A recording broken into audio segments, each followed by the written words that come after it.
Bonjour tout le monde, vous allez bien? Moi ça va, mais aujourd'hui j'ai décidé de nous faire un petit lapin à la gueuse et au pruneau. J'en entends déjà qui vont me dire, j'aime pas le lapin, j'aime pas les pruneaux.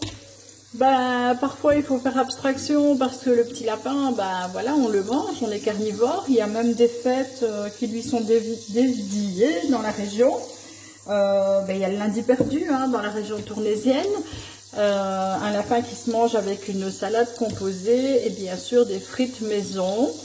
Alors aujourd'hui c'est une petite recette que j'ai décidé de faire parce que j'en ai envie, parce que voilà, on arrive tout doucement à la fin de l'hiver et que ce sont des plats qu'on fait l'hiver en général chez nous. Alors pour ce faire il nous faudra bien évidemment du lapin, donc le voilà, un lapin entier. Il nous faudra de la farine, il nous faudra oignons et échalotes ciselées, il nous faudra un peu de confiture d'érel. Moi j'utilise celle de chez Ikea, pourquoi la nommer, les fameuses boulettes d'élan là, voilà. Il nous faudra des framboises, parce que chez nous on aime bien le lapin mais on n'aime pas les pruneaux, donc j'ai remplacé par des framboises. Et la fameuse gueuse, et bien justement pour assortir aux framboises, j'ai pris de la gueuse aux framboises de chez Lindemans. Elle est super bonne. Il m'en faut 75 centilitres, du poivre et du sel bien évidemment, pour épicer le tout. Alors j'ai commencé déjà à faire fondre le beurre, du bon beurre de ferme évidemment dans ma casserole. Une casserole qui doit être assez grande parce qu'un lapin quand même prend beaucoup de place. C'est un plat pour facilement 6 personnes. Alors, on va commencer par mettre cuire le lapin en 2 ou 3 parties selon la grandeur de la casserole. Donc, le but est de faire dorer les morceaux, simplement, rien d'autre pour le moment. Donc, on va dorer les morceaux bien sûr, sur les deux faces. Pas la peine de poivrer, pas la peine de saler, on fera ça tout à l'heure. Donc juste pour dire de le dorer un peu, dans du beurre bien chaud, on va faire tous les morceaux comme ça. Vous allez voir, ça va être une belle petite coloration sympathique.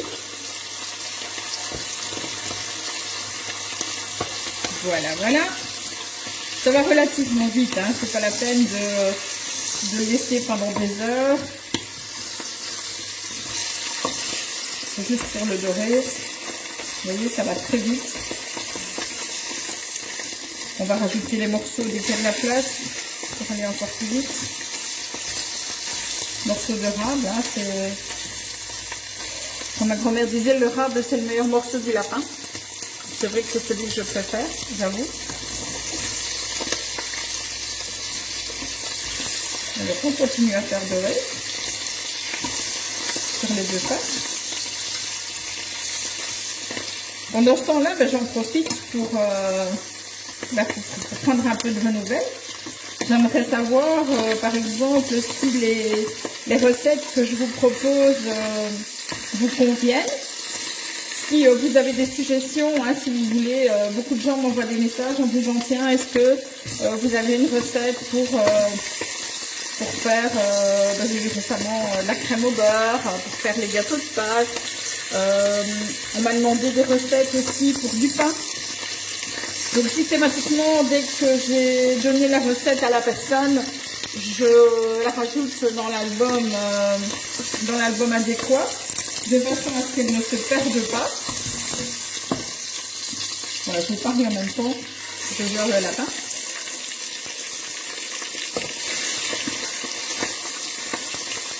Donc si vous avez des recettes que vous voulez, les recettes que je vous donne en général je les ai déjà testées. Si je ne les ai pas testées, je préfère pas vous les donner. J'ai des dizaines de classeurs ici avec plein de recettes. Je les recopie, ça me prend 5 minutes. Il y a des personnes qui ont la gentillesse d'envoyer leurs recettes quand elles préparent un plat. Donc là, c'est sympa de mettre des images, mais alors je ne sais pas les mettre dans les albums, c'est un peu compliqué. Donc le mieux, c'est que vous me fassiez un message privé, vous m'envoyez dans la mesure du possible la photo de votre plat que vous venez de réaliser et la recette par écrit. Vous me mettez les ingrédients, vous me mettez la façon de faire grosso modo et je vais bien m'en sortir pour recopier tout ça, ne vous inquiétez pas. Mais ça me prend moins de temps que si je vais commencer à faire des recherches et donc voilà, c'est plus intéressant comme ça. Quelque chose que j'ai oublié de vous dire, si vous n'aimez pas, moi c'est mon cas, quand vous achetez un lapin entier comme ça, il y a toujours le cœur, le foie. Donc soit vous les cuisez ensemble, ou soit vous ne les cuisez pas. Si vous avez un toutou, ils adorent ça. Voilà, alors le lapin est doré. Je vais ajouter dans ma casserole, que je vais baisser un peu, je vais ajouter les oignons et échalotes. Vous aurez toutes les quantités nécessaires, évidemment, sur la recette que je publierai en même temps que la vidéo. Voilà, donc on va faire revenir nos oignons, nos échalotes gentiment. Vous le savez maintenant, pas trop fort, de façon à ce que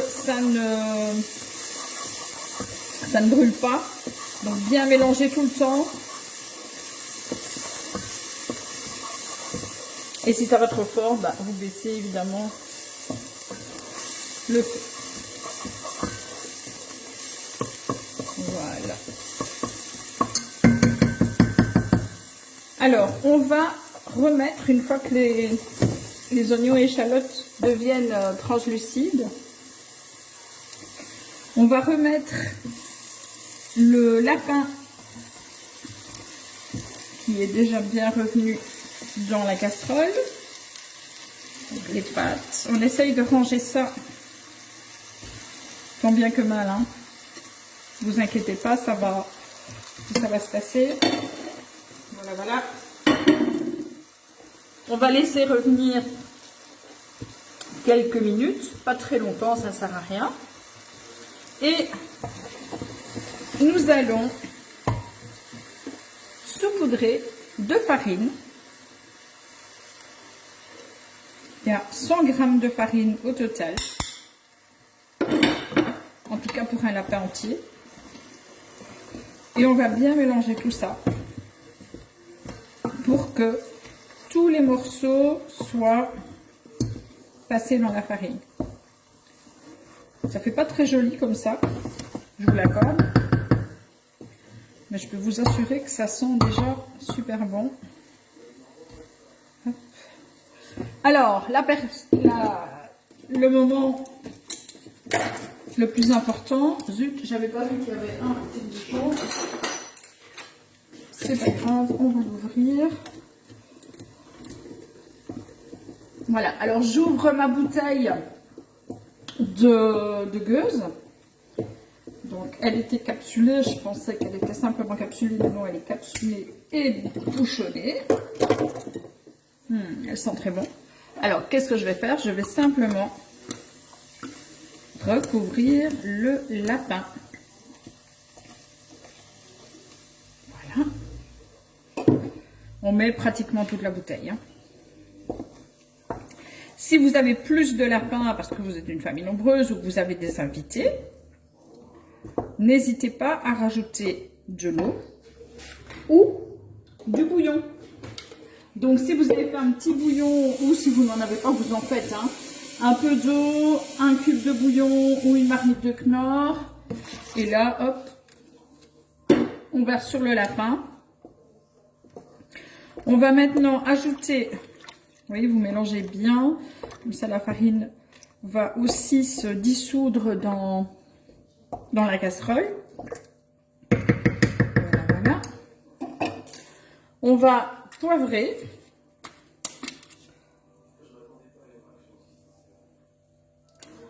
On va saler.